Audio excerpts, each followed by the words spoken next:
women were expected to follow and conform to patriarchal social norms. I want to mention three expectations such as domesticity, obedience, and motherhood.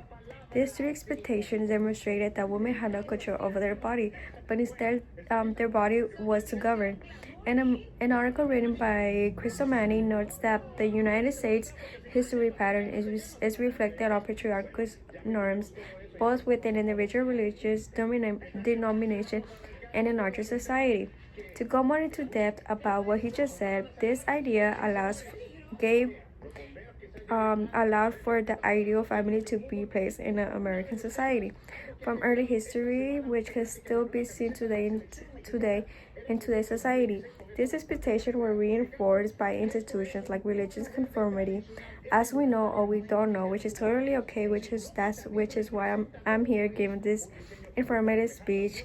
All leadership roles were assigned and only reserved for men, reinforcing once again the idea of masculine and patriarchal norms. On the other hand, women were often, in the eyes of society, passive, obedient, and nurturing. So during that time, any form of resistance was defined as going against their religious faith and their culture, or it was also seen as abnormal. So now that I have told you about a few historical structure norms that were embedded as a woman's were to follow, I would like to inform you about the spark of women's right that had a significant impact on women's fight for reproductive health and body anatomy. Although the fight for women's rights was a long process and it took many years, there was early resistance to social inequalities that sparked global movements. One pivotal movement I would like to inform you guys is the Seneca Falls Convention that happened in 1848. A book written by Allison M. Parker mentions how the Seneca Falls Convention in 1848 was a pivotal movement that changed the course of American history that led women gaining the right to vote in the 1920s.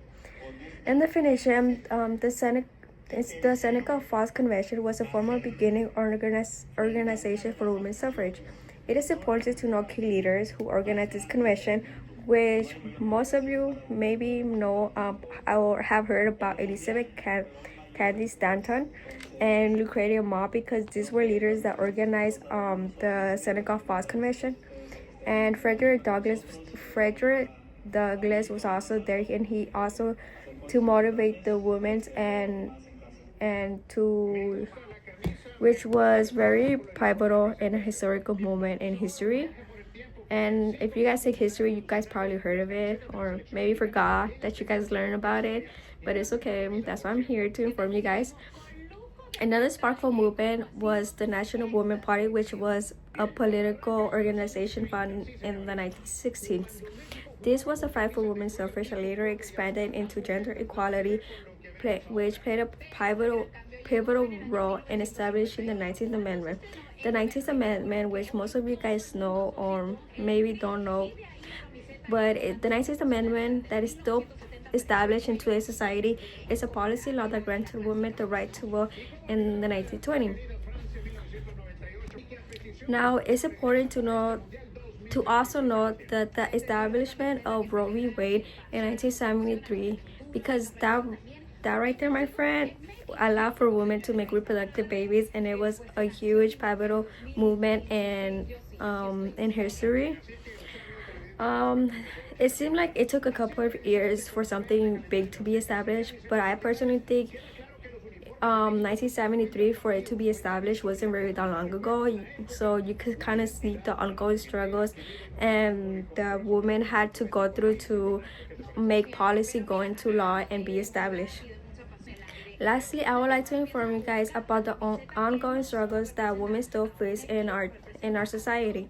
Although there has been many progression, as I have mentioned, and maybe you guys know of other key movements that also took place, there are still policies in modern day society that affects women in today's society. You guys remember how I mentioned Roe v. Wade a few seconds ago and how it was established in the 1973? Well, guess what? It got rolled back.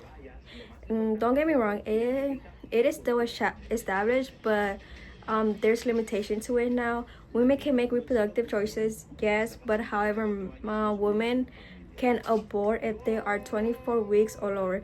After 24 weeks, abortions are illegal, and Roe v. Wade cannot take place. Women cannot abort after 24 weeks. I do believe is bad because of economic hardships, and sometimes couples are not in the right financial crisis to provide for the baby's needs. There are also women who are not in the right state of mind, which overall just creates a problem if women are not able to abort and are given a limitation of when they should and they can abort. An article written by Rebecca Terrell mentions the global issue that comes with overturning Roe v. Wade, and that is that states can make their own laws free of unclear, arbitrary federal metrics. This causes an effect because abortions is criminalized in other nations without the exception for rape, resulting in a woman's life being at risk. States where abortion is criminalized are in Alabama, Kentucky, Kansas, and many other states too. Given that, it is important to note that although women already face struggles in their body anatomy, on top of that, they have to face maternal disparities in hospital spaces, demonstrating the need for policy reform and responsive care for all women.